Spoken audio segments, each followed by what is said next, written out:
Boa noite a todos, que a graça e a paz do Senhor Jesus Cristo esteja com todos vocês que vier nos assistir, né? Que esse domingo de 14 de março de 2021 tenha sido para você um domingo abençoado e que também a semana que se inicia possa ser uma semana de bênção na sua vida. Conforme eu disse lá no grupo, a nossa internet aqui deu pau, né? Nós estávamos tudo preparado para transmitir o nosso culto ao vivo, né? Trazer uma mensagem ao vivo com a participação dos irmãos, mas caiu a internet e agora no final eles disseram que só vai voltar daqui umas 8 horas. Então eu estou gravando, né? Para colocar para subir para o YouTube, né? Então daqui 1h30 mais ou menos, eu creio que já está no YouTube, né? Porque vai subir lento porque é pela internet móvel, né? Nós não quisemos fazer ao vivo com a internet móvel porque poderia parar, né? Porque exige, eu não sei se eu tenho internet suficiente para fazer um vídeo ao vivo, né? De duração aí de meia hora, 40 minutos. Mas tudo bem, seja feita a vontade do Senhor, né? Nós traremos a palavra do Senhor a si mesmo, né? No final estaremos orando. Você pode estar mandando nos grupos aí que a Rose daqui a pouco vai me trazer, né? Para nós orarmos pelas vidas que necessitam de nossas orações. Estejam atentos à palavra do Senhor, com o coração voltados ao Senhor. Nós nunca necessitamos tanto orar, irmãos, como nos dias em que nós temos vivido. Então vamos orar, interceder pelos que estão precisando nas nossas orações também. Amém?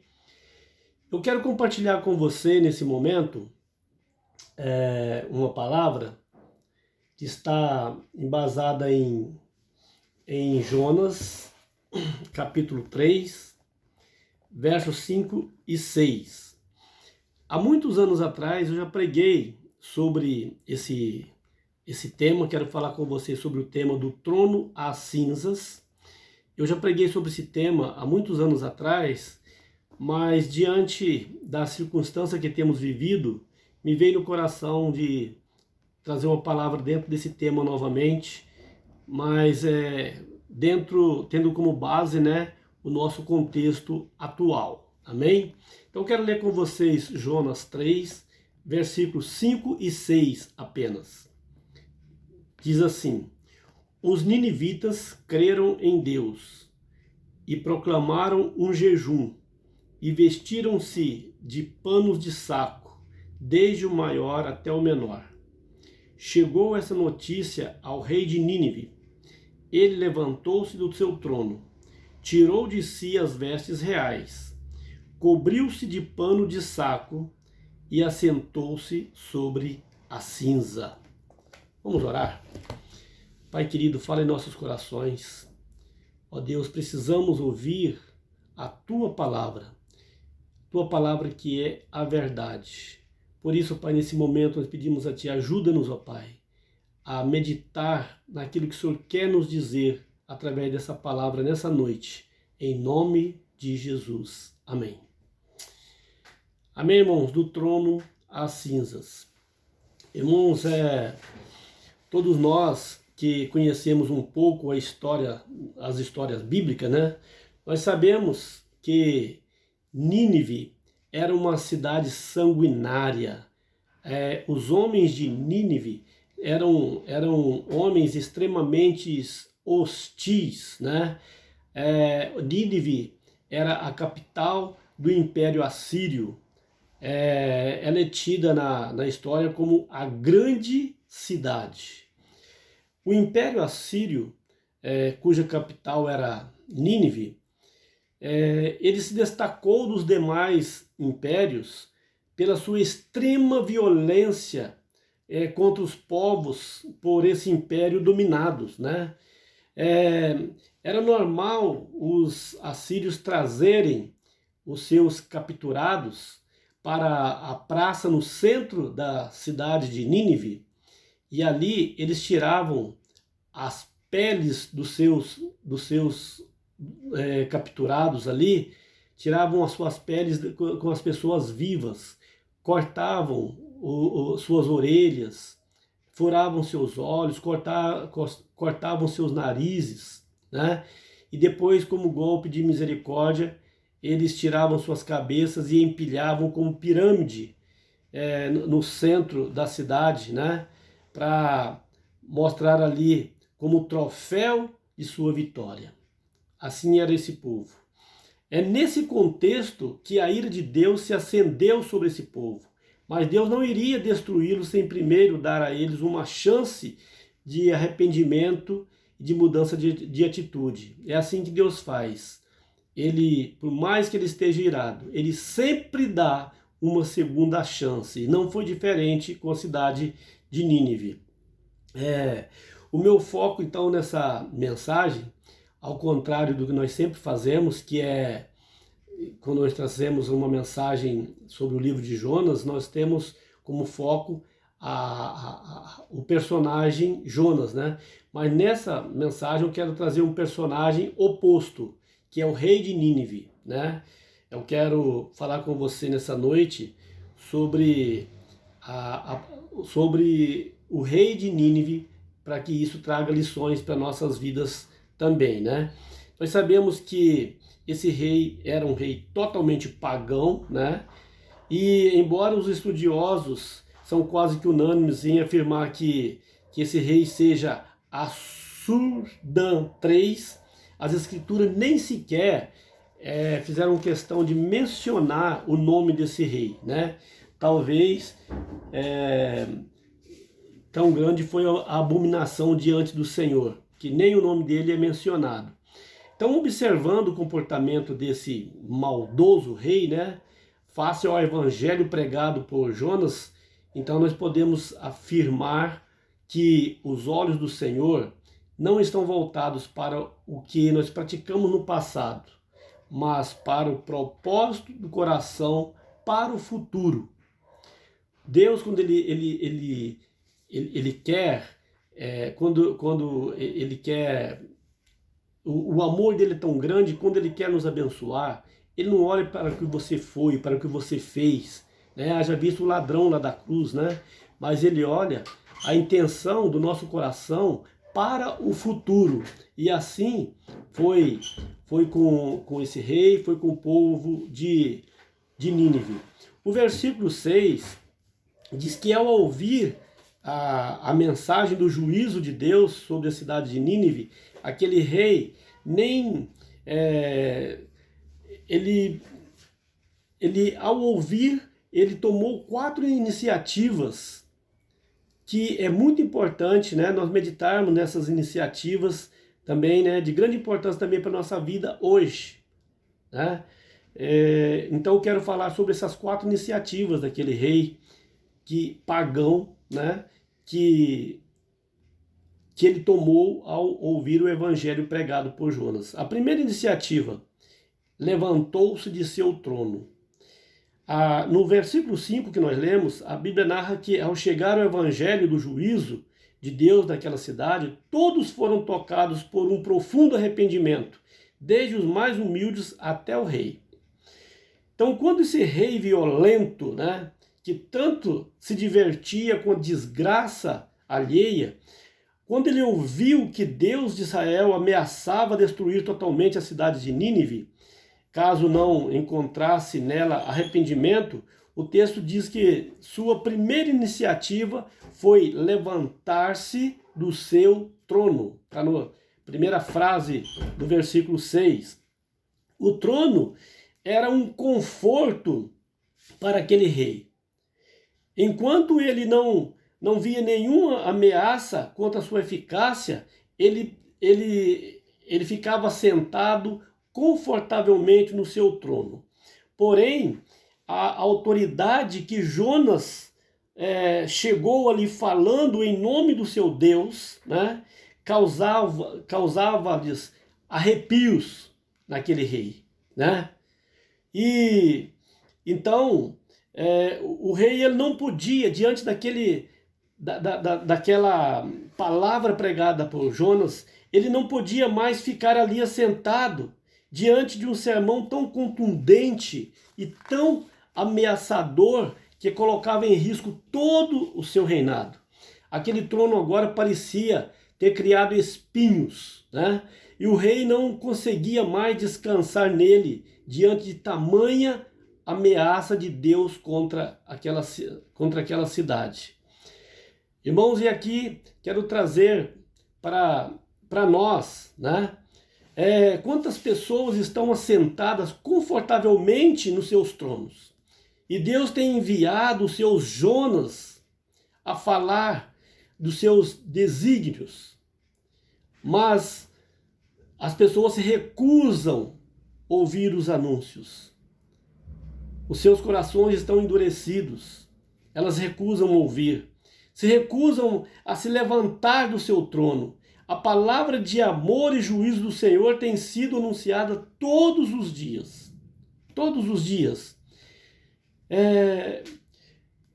A palavra do Senhor, ela tem soado como um sino permanente aos nossos ouvidos.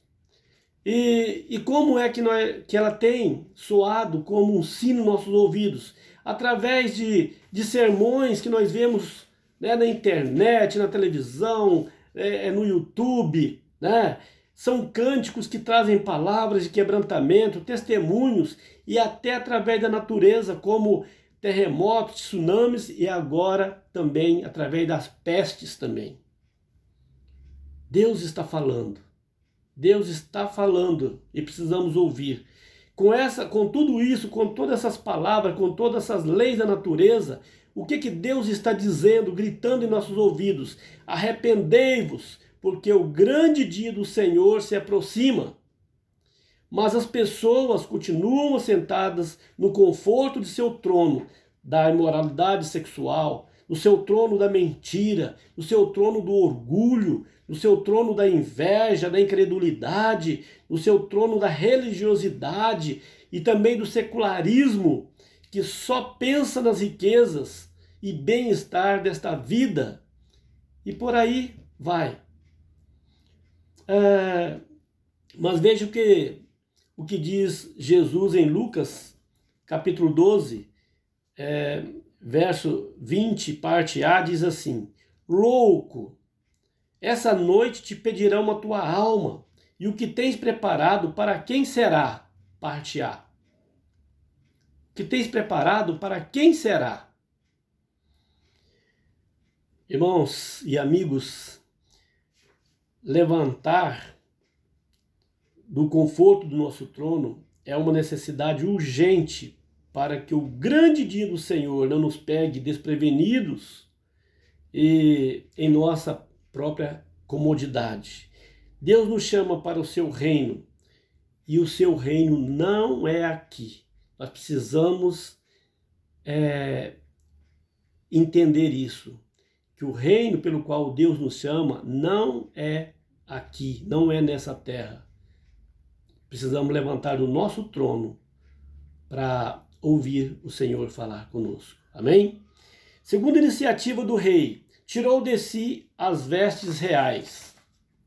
Está seguindo aí no versículo 6. Tirou de si as vestes reais. É maravilhoso nós observarmos nas Escrituras Deus usando as coisas loucas desse mundo para confundir as sábias, né? Um rei pagão, violento e com certeza muito orgulhoso, né? Ao ouvir a proclamação do evangelho, não somente se levantou do seu trono, mas também ele tirou de si as vestes reais, né? Num ato de humildade e reverência à palavra que lhe estava sendo pregada por Jonas. Eu posso ver ele tirando a sua coroa, colocando de lado, arrancando aquelas vestes talvez brilhantes, né? E num ato de humildade, porque a palavra do Senhor trazia ameaças e ele estava quebrantado diante daquela palavra. Todo o orgulho foi suplantado diante das palavras de Jonas. Esse rei, ele poderia, ele como rei de Nínive, capital do império assírio, ele poderia simplesmente se levantar e dizer: quem é esse indivíduo, né, que que adentrou os muros de Nínive, a capital do Império Assírio, para vir fazer ameaça à nossa cidade, ameaça ao nosso povo. Quem é esse cara? Traga para o centro da cidade, vamos tirar o couro dele, vamos furar os seus olhos, para ele entender com quem ele está falando. Foi isso que ele fez? Não. Ele não foi essa a reação do rei. Pelo contrário, ele se humilhou diante do evangelho. Então, irmãos e amigos, é necessário se despir de nossas vestes pecaminosas, que às vezes nos orgulham. Às vezes são vestes pecaminosas que diante de Deus estão cheirando mal, mas que também nos traz orgulho, né? Nós precisamos se despir dessas vestes, né? E humilhar-se diante das potentes mãos do Senhor, para que alcancemos também misericórdia do Senhor. Amém? Terceira iniciativa do rei, cobriu-se de pano de saco, né? Terceira iniciativa do versículo 6, cobriu-se de pano de saco. Se tirar de si as vestes reais é um ato de renúncia ao orgulho, cobrir-se de pano de saco é uma forma de assumir a humildade diante da profecia anunciada por Jonas. Agora o rei está literalmente assumindo que não tem forças diante de tamanha ameaça. Embora ele fosse o rei, né, daquele império, ele está assumindo não ter força diante de tamanha ameaça. Vestir-se de pano de saco e ordenar que todos o façam é humilhar-se diante de Deus. Com esse gesto, nós podemos interpretar que o rei estava dizendo o seguinte: eu não sou melhor que ninguém, somos todos iguais diante das potentes mãos do Deus de Israel, e juntos necessitamos desesperadamente de sua misericórdia. Irmãos, é exatamente o que nós precisamos entender hoje.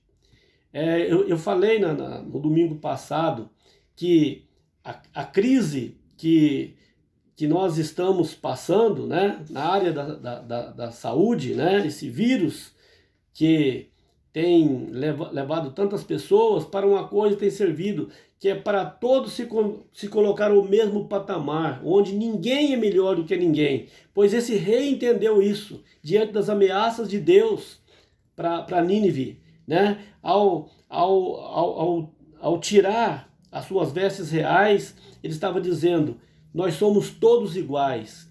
Aqui não tem ninguém que veste diferente, não tem ninguém agora, nesse momento, não tem ninguém que tem uma coroa dizendo que é melhor do que ninguém, mais poderoso que ninguém. Somos todos iguais. Ele entendeu isso. Quantas vezes, irmãos, nós estamos precisando ouvir com o coração o que Deus tem nos falado também, para que nos vistamos do pano de saco da humildade e nos curvemos diante dele, clamando por seu perdão, clamando para que ele tenha misericórdia, tire toda a nossa arrogância, né? Toda a sujeira do passado, para que tomemos rumos novos daqui por diante. O que está acontecendo no mundo nesse momento é um grito de nosso Deus: arrependei-vos enquanto há tempo. É uma oportunidade que Deus está dando para a humanidade, para você, para mim, para nós. E muitas pessoas às vezes não estão percebendo, mas Deus quer que nós venhamos também nos cobrir de panos de saco diante dessa circunstância. Isso significa humilhar-se diante de Deus. Ele quer que nós nos humilhemos diante dele. E a quarta e última iniciativa desse rei: assentou-se sobre a cinza.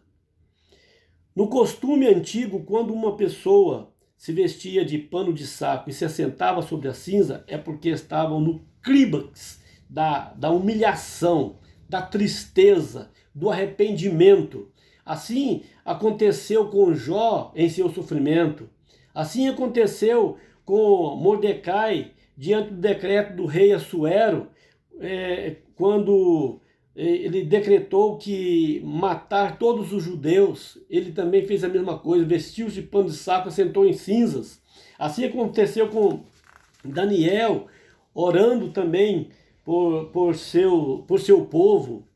Então, quando há um verdadeiro mover de Deus em nosso coração, nós somos tocados por uma força tão grande vinda do Senhor, que se necessário fosse ainda hoje, não tínhamos nenhum problema em nos vestirmos de pano de saco grosseiro e nos assentar também sobre a cinza nos dias de hoje.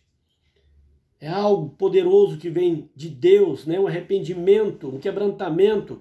Mas, irmãos, parece que não existe mais um arrependimento. O que parece é que não existe mais esse arrependimento genuíno. Não se vê mais o choro da angústia pelo pecado na vida das pessoas hoje. Estão morrendo pessoas, gente todos os dias, nossos entes queridos morrendo, e as pessoas estão fazendo festa, estão se drogando, se matando, bebendo. Não estão nem aí com nada. As pessoas perderam o temor de Deus. Aquela cidade não tinha nenhum crente naquela cidade. E todos se quebrantaram. E hoje Deus fala, Deus grita aos ouvidos. E muitas vezes nem as igrejas, algumas igrejas, ouvem o grito do Senhor para nossas vidas. Com o passar dos dias, com os entretenimentos e os deleites conferidos à sociedade moderna, já não precisa mais se assentar sobre a cinza. Não precisa mais chorar pelo pecado. É isso que está acontecendo. Isso é coisa já do passado, é história dos nossos avós. Né? Aos poucos, na medida em que os anos passam, os que estavam nas cinzas estão se levantando, arrancando de si os panos de saco e colocando novamente as vestes reais do passado. E de uma forma assustadora estão se assentando no seu velho trono do homem secular, mesmo muitos falando que são crentes, que são evangélicos, trazendo vergonha para o nome de Cristo. Mas Deus nos chama a um conserto. Ele não olha para o passado, mas Ele quer ver o que o nosso coração está disposto a fazer daqui para o futuro. Amém?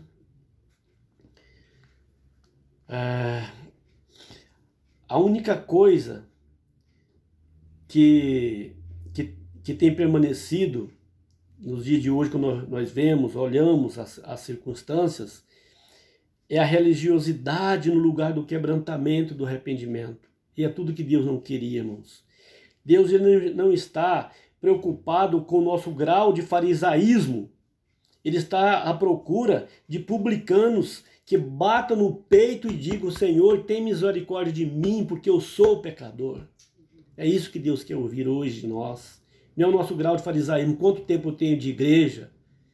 Quantos capítulos e versículos eu sei de cor na Bíblia? Mas Ele quer um coração quebrantado. Ele está à procura desse coração quebrantado no meio da humanidade, no meio da igreja, no seio da igreja, das famílias.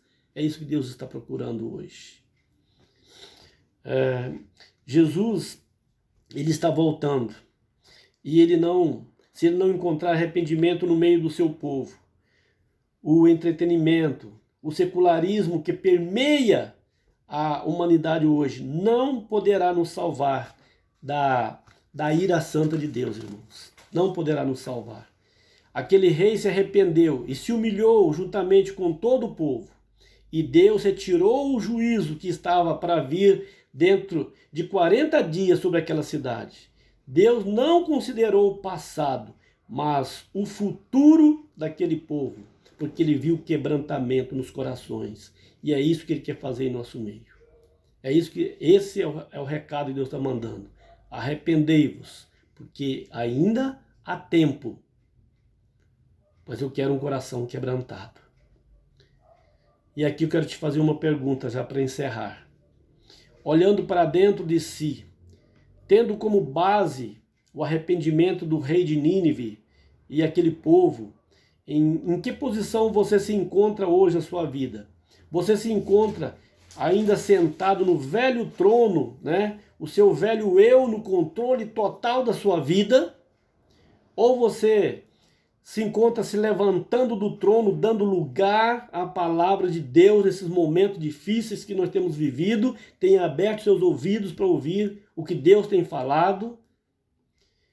Você tem se levantado, você tem se despido das vestes reais, deixando o orgulho e reconhecendo a sua total limitação diante de um poder tão grande como o de Deus, que você tem entendido que você não é capaz de nada se você não entregar sua vida nas mãos do Senhor?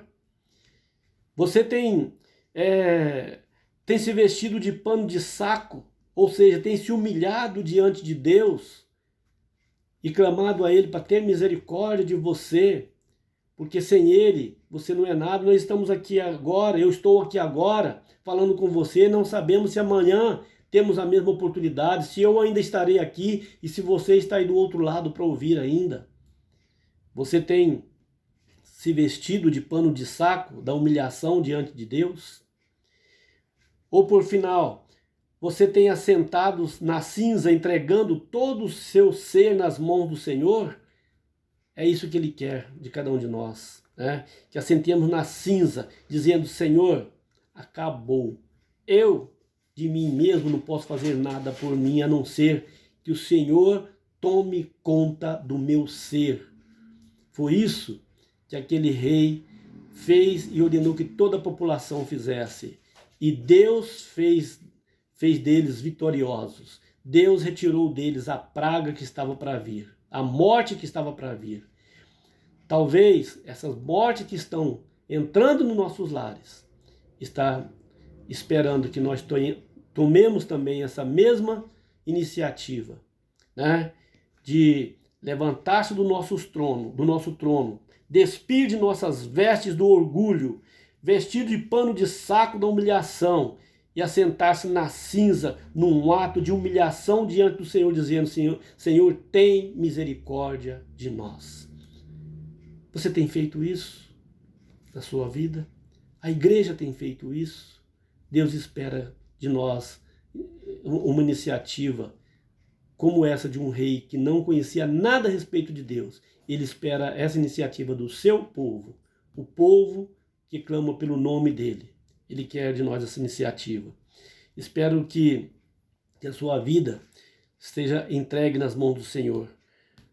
Que se você entregar, não importa o seu passado, não importa o que aconteceu até hoje, porque os olhos do Senhor, eles não estão voltados para o seu passado, mas para o propósito do seu coração, para o futuro. É isso que Ele quer. Então, hoje é dia de um renovo. Para você que ainda não conhece o Senhor, e para você que conhece, mas está levando uma vida, vamos dizer assim, relaxada diante do Senhor. Que o Senhor fale melhor aos corações de cada um, em nome de Jesus. Amém? Ok, nós vamos nesse momento rapidinho aqui orar. Nós temos 2 minutos, Rose, para orar, porque vai dar meia hora e depois vai cair. Fala aí. Ok, então... Fala bem alto. Ok, então vamos pedir oração pelo Joel, que é irmão da dona Idalice, está com Covid, também por sua família, pelo Vanderlei, Josias, Kleber, Kevin, Jennifer, Matheus, Igor, Solange, irmã do Alessandro, que vai operar os rins, pelo Rafael, filho da Penha, e por todos aqueles outros pedidos que estão no grupo de oração, que são mais de 500 nomes, mas Deus conhece cada um. Amém. Vamos orar então por essas vidas. E eu tenho poucos segundos aqui para orar, porque meia hora caio. Senhor Deus, em nome de Jesus, eu coloco nas tuas mãos esses nomes que foram citados. O Senhor é Deus. A tua palavra que nós meditamos diz que o Senhor é que nas tuas mãos está todo o poder. Que haja humilhação, que haja quebrantamento e que haja fé. E que o teu poder venha sobre cada vida mencionada em nome de Jesus, ó Pai. Tenha misericórdia dessas pessoas. Visita os lares, visita os seus servos, as suas servas. Em nome de Jesus, nós oramos e bendizemos o teu santo nome. Amém, amém, amém. Que Deus nos abençoe.